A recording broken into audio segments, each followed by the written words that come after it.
at St. Mary's, do you guys feel like you have the right to express yourself, or do you feel like St. Mary's takes away your rights as a student? As a student, well, there are some restrictions on the dress code that maybe in other public schools there aren't. And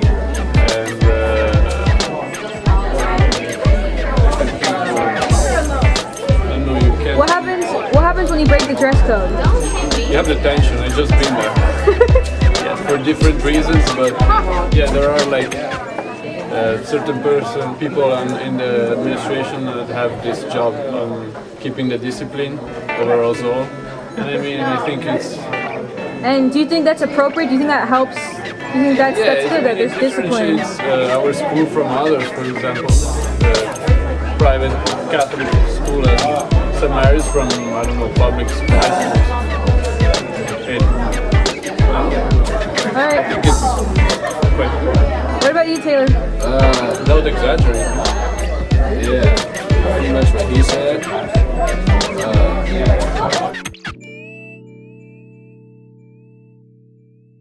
All right. Do you feel that at St. Mary's you can express your rights? Do you feel restricted at all? Not really. Not at St. Mary's. I mean, they give you like a good amount of freedom.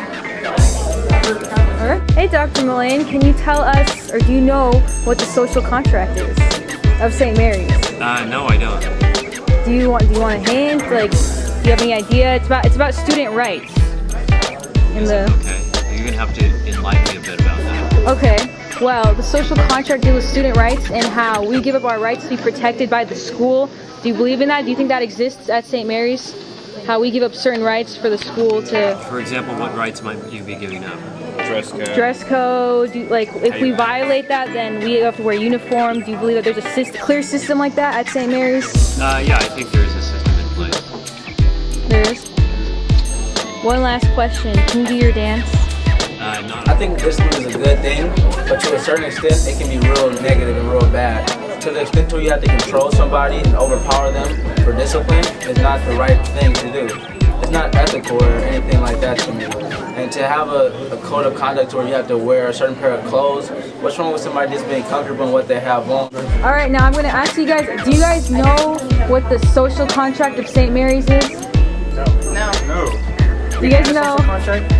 Do you guys know what a social contract is? No. Yes. Yes. Okay, go ahead, Megan. It's all you. Oh God, no. No? You don't know? That's okay. No, I know it. I kind of. All right, go for it. Like where you agree to do work for someone and in turn they like do something for you. You're on the right track. All right. Yes. All right, that's good. How about you two? Yeah, Anything? No? Come on, Timor. She nailed it. The social contract theory refers to the idea that people give up some rights to a government in order to maintain social order and to receive protection. An example of social contract theory is demonstrated through the ideas of Thomas Hobbes, John Locke, Jean-Jacques Rousseau, who all form the basic groundwork of democracy and republicanism.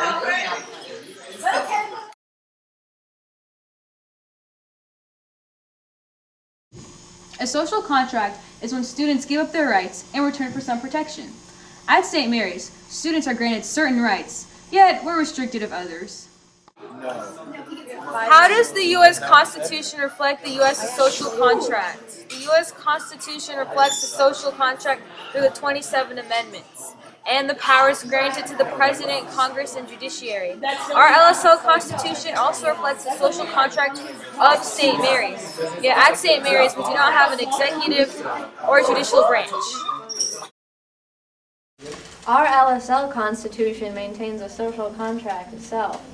It does this through these roles. Number one role of LSL is to foster a sense of pride and belonging with the students. 2, to sponsor and organize student activities and opportunities for spiritual growth.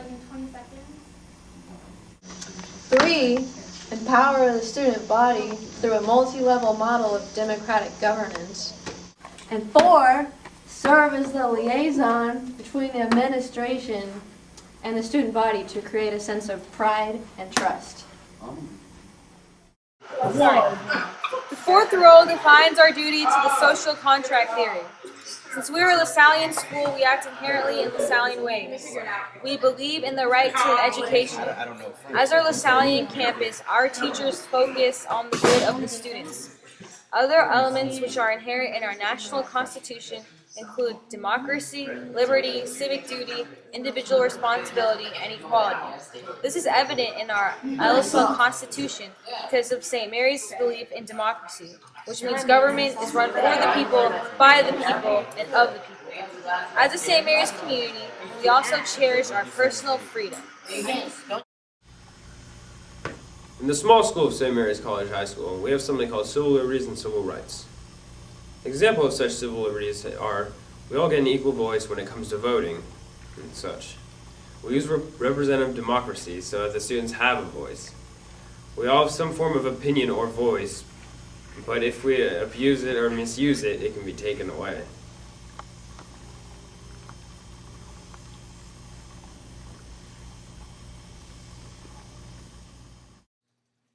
In comparison, civil liberties and civil rights are different. The notion of civil rights is the basic understanding that we're all free from unequal treatment based on our distinctive characteristics, meaning we cannot be refused on a certain right based on our race or gender. Civil liberties, on the other hand, are much more broad rights, which are, by federal law, guaranteed.